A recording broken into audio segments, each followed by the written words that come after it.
"The president quite unwell," reported John Hay on November 26, 1863, on his return from the dedication of Gettysburg National Cemetery, where he delivered a few appropriate remarks that would stand to define the war and the meaning of America.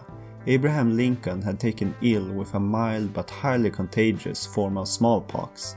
Even the New York World, an anti-administration newspaper, hoped that the president will soon be restored to health and strength. Lincoln handled the illness with humor. He joked that since becoming president, crowds of people had asked him to give them something, and now he had something he could give everyone. He also commented, in typical self-deprecating fashion, that being ill offered a consolation that a disease, which could leave scars, cannot in the least disfigure me. Lincoln never stopped preparing for what lay ahead. In the midst of his illness, he formulated his plans for the reconstruction of the Union. He knew whatever actions he took would be judged and remembered. This is what he meant by his comment to Congress in December 1862. "We cannot escape history." He was thinking of future judgments, our judgments, on their actions in the moment. Lincoln encouraged people to consider how they would want to be remembered, and to act accordingly.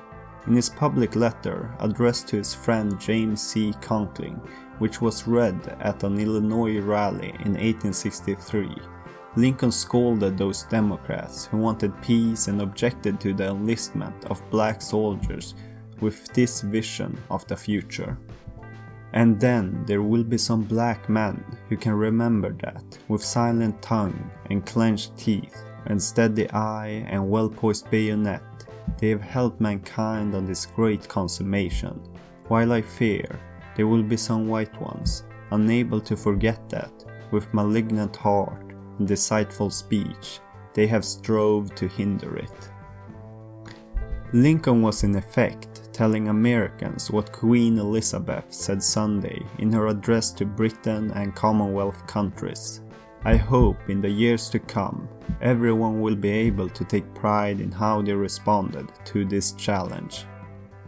Even towards those who acted poorly, Lincoln held no bitterness or animosity, and this is what I marvel over most: his refusal to hold a grudge and his willingness to forgive.